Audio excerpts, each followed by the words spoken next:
Shalom, selamat pagi Bapak Ibu dan Saudara-saudara semua. Bertemu kembali dalam program Sarapan Rohani Gereja Kristen Protestan di Bali, Jemaat Galang Ninghyang Abian Base.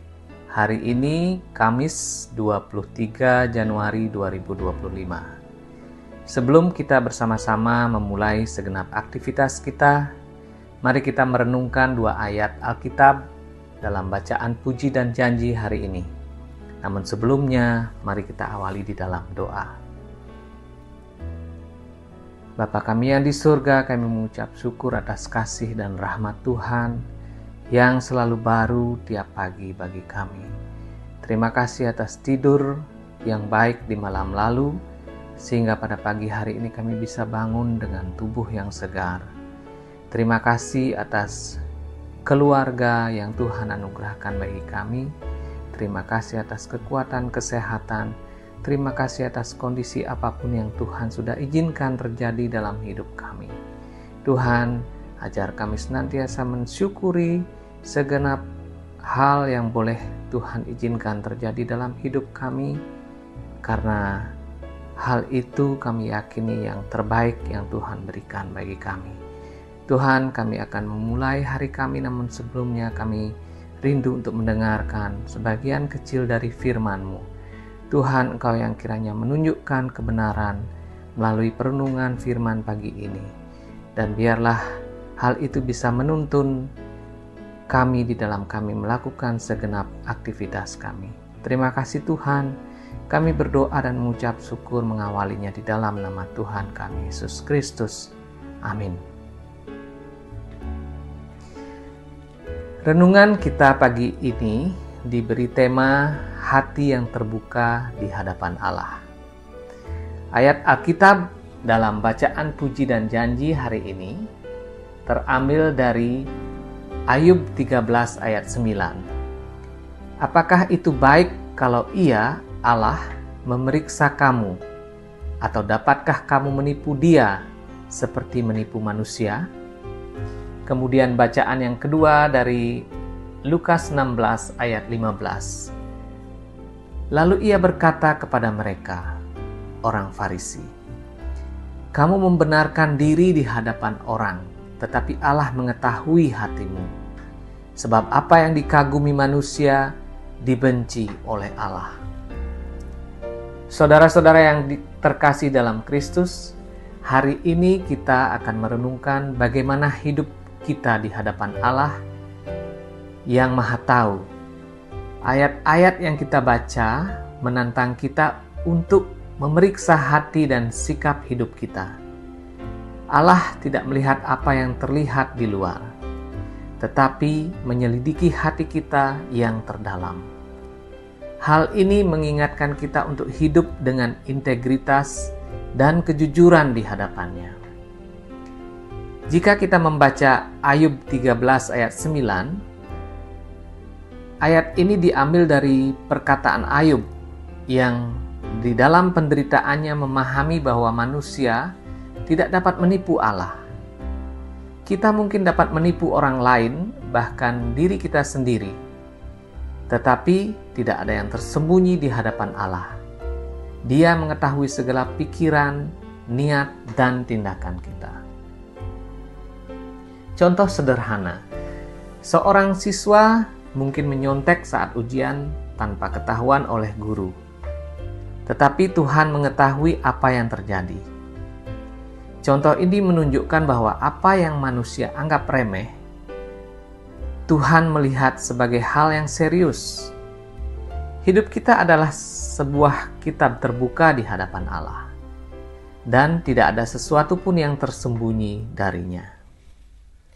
Ayub mengingatkan kita untuk hidup dengan kesadaran bahwa Allah selalu menyelidiki hati kita. Kita dipanggil untuk hidup benar, bukan hanya karena takut ketahuan oleh manusia, tetapi karena kita mengasihi Tuhan. Dalam bacaan Lukas 16 ayat 15, Yesus berbicara kepada orang Farisi yang suka membenarkan diri di depan manusia. tetapi hatinya penuh dengan kesombongan dan kepalsuan. Ini adalah peringatan bagi kita bahwa Allah tidak terkesan dengan penampilan luar. Hal-hal yang dikagumi manusia seperti kekayaan, status, atau popularitas seringkali justru dibenci oleh Allah jika dilakukan dengan motivasi yang salah. Dalam kehidupan sehari-hari mungkin ada orang yang terlihat begitu dermawan di hadapan banyak orang, memberikan sumbangan yang besar atau membantu fakir miskin. Tetapi jika motivasi mereka adalah untuk dipuji atau mendapatkan pengakuan, itu tidak berkenan di mata Tuhan. Sebaliknya, seorang yang memberi dengan tulus, walaupun tidak ada yang melihat, akan dihargai oleh Tuhan. Di tengah renungan ini saya rindu membaca Matius 6 ayat 1-4 tentang hal memberi sedekah. Ingatlah, jangan kamu melakukan kewajiban agamamu di hadapan orang supaya dilihat mereka, karena jika demikian, kamu tidak beroleh upah dari Bapamu yang di sorga. Jadi apabila engkau memberi sedekah, janganlah engkau mencanangkan hal itu seperti yang dilakukan orang munafik di rumah-rumah ibadat dan di lorong-lorong, supaya mereka dipuji orang. Aku berkata kepadamu, sesungguhnya mereka sudah mendapat upahnya. Tetapi jika engkau memberi sedekah, janganlah diketahui tangan kirimu apa yang diperbuat tangan kananmu. Hendaklah sedekahmu itu diberikan dengan tersembunyi, maka Bapamu yang melihat yang tersembunyi akan membalasnya kepadamu. Tuhan Yesus mengajarkan kita untuk memeriksa motivasi kita. Mengapa kita melakukan sesuatu? Apakah untuk menyenangkan Tuhan atau hanya untuk mendapatkan pengakuan manusia? Tuhan menghendaki hati yang murni dan tulus dalam setiap tindakan kita. Bagaimana kita bisa hidup di hadapan Allah yang menyelidiki hati kita? Ada 3 langkah yang bisa kita lakukan. Yang pertama, selalu jujur kepada Tuhan dan diri sendiri. Jangan mencoba menyembunyikan dosa atau kekurangan kita. Sebaliknya, bawalah semuanya kepada Tuhan di dalam doa.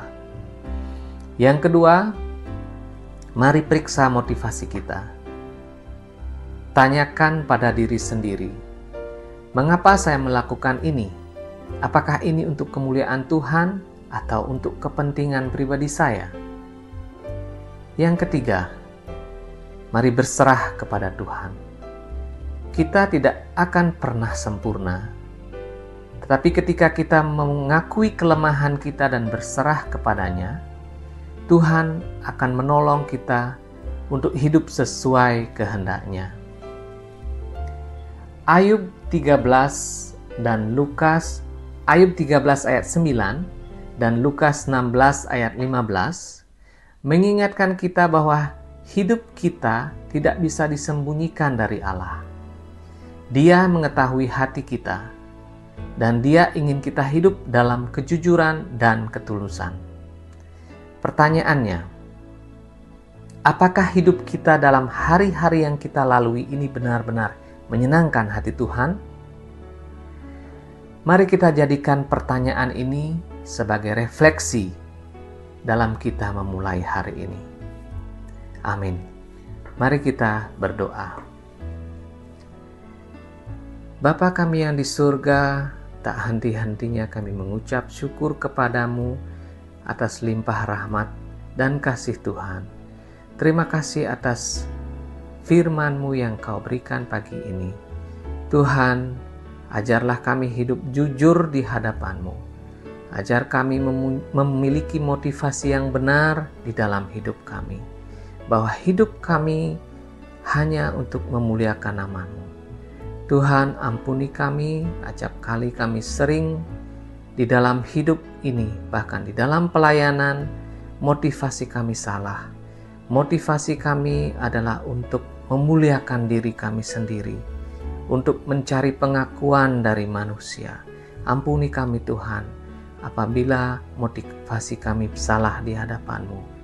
Selidikilah hati kami Tuhan, supaya kami menjadi anak-anak yang memiliki hati yang benar di hadapan Tuhan. Tuhan, pagi ini kami akan memulai aktivitas kami. Kami menyerahkan hidup kami ke dalam pemeliharaan-Mu.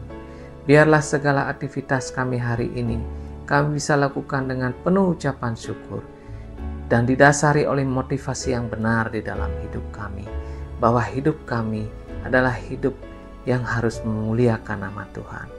Terima kasih Tuhan, kami berdoa dan memulai hari kami mengucap syukur kepadamu di dalam nama Tuhan kami Yesus Kristus. Amin. Terima kasih Bapak Ibu, selamat memulai hari ini. Tuhan Yesus memberkati. Shalom.